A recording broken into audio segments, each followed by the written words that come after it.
अस्सलाम वालेकुम। हाँ जी, ये क्वेश्चन पूछा है जी मोहम्मद बिलाल साहब ने। तो इनका क्वेश्चन देख लेते हैं।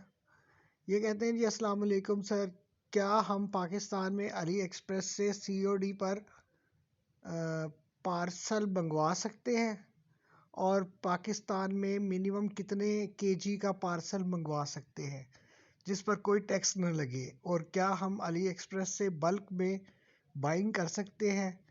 इजीली डिलीवर हो जाएगा, कस्टम में तो नहीं रुकेगा? अच्छा, जो पहला पार्ट है ना, वालेकुम सलाम पहली बात। दूसरी बात, जो पहला पार्ट है वो ये है कि जी, ये कहते हैं जी अली एक्सप्रेस से सीओडी पर पार्सल मंगवा सकते हैं? नहीं जी, सीओडी पर नहीं मंगवा सकते। अच्छा, दूसरी बात आ गई कि पाकिस्तान में मिनिमम कितने केजी का पार्सल मंगवा सकते हैं? तो इसकी कोई लिमिट नहीं है, लेकिन जितनी हैवी चीज़ होती है ना, उतना ज़्यादा ना उसका कस्टम में फंसने का चांस होता है, ठीक है। और दूसरी बात यह है कि वहाँ से अली एक्सप्रेस से आपको कोशिश करनी चाहिए कि आप ऐसी चीज़ें मंगवाएं जिनका वेट और वॉल्यूम कम हो, ठीक है, यानी मतलब है हुजम कम हो। अच्छा, तीसरी बात, टैक्स क्या सीन है? टैक्स का ये सीन है कि अगर आप एक दो तीन तक कोई चीज़ मंगवाते हैं जिसका ज़्यादा हुजम ना हो, जिसका ज़्यादा वेट ना हो, तो आपको कस्टम नहीं चार्ज होता, ठीक है। लेकिन बल्क क्वांटिटी में आप जब कोई चीज़ मंगवाते हैं तो उसमें आपको कस्टम डेफिनेटली उसको रोकता है और आपको कस्टम चार्ज करता है, ठीक है। उसमें ये करना होता है कि अगर आपने बल्क क्वांटिटी आप अली एक्सप्रेस से मंगवाना चाहते हैं तो हम उसके कई प्रोसीजर्स हम इस्तेमाल करते हैं। यानी मुराद है भाई, जैसे आप कोई यूएसबी है वो मंगवा रहे हैं, ठीक है। तो अभी आपने 3 यूएसबी मंगवाई, वो 3 तक पहुंच जाती है, बल्कि मेरे ख्याल 5-6 तक भी शायद पहुंच जाए। उससे कस्टम वाले नहीं रोकते, ठीक है। मैं 3-3 तक वैसे मैंने मंगवा के देखी हुई है, कोई मसला नहीं।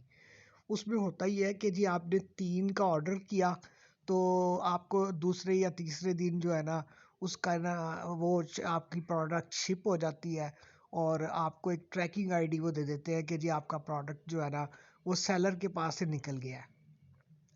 तो आपने करना ये है कि जैसे ही वो प्रोडक्ट सेलर के पास से निकला है ना, आप एक ऑर्डर ऑर्डर और जनरेट कर दें, सही है।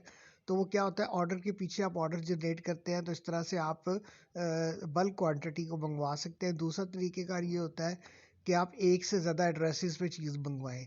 यानी एक आपने अपना एड्रेस दे दिया, दूसरा एड्रेस आपने किसी अपने दोस्त का एड्रेस दे दिया, उसके ऊपर 3 पीस उस पर मंगवा लिए। इस तरह से जो है ना, यानी मुख्तलिफ फ्रेंड्स या रिलेटिव्स के एड्रेसेस के ऊपर जो है ना आप क्वांटिटी को इस तरह से मंगवा के और एक बल्क क्वांटिटी जनरेट कर लेते हैं, सही है। तो ये है कि बहुत सी चीज़ें ऐसी हैं जिन्हें मैनुअली आपको मैनेज करना पड़ता है। और एक और तरीक़ेकार ये है कि आप लोकल मार्केट में आप इंपोर्टर सर्च कर लें, सही है। क्योंकि इंपोर्टर्स के पास वो प्रोसीजर्स होते हैं कि जिसको आप अडॉप्ट नहीं कर सकते, सही है। इंपोर्टर बल्क क्वांटिटी में जब इंपोर्ट करता है तो एक तो ये है कि आपको चीज़ आपकी यानी कि डोमेस्टिक लेवल में पाकिस्तान में ही आपको मिल जाती है, आपको बहुत ज़्यादा वेट नहीं करना पड़ता, सही है। तो इसमें अगर आप बिग सिटी से हैं, लाहौर से, कराची से, इस्लामाबाद, फैसलाबाद, तो आप इंपोर्टर को सर्च कर लें।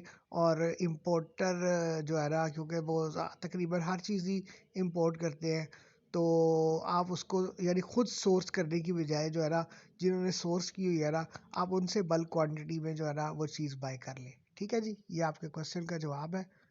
बताइएगा कि कैसा लगा आपको, जो है ना आपकी यानी जो क्वेश्चन था वो आपका वो क्लियर हुआ है?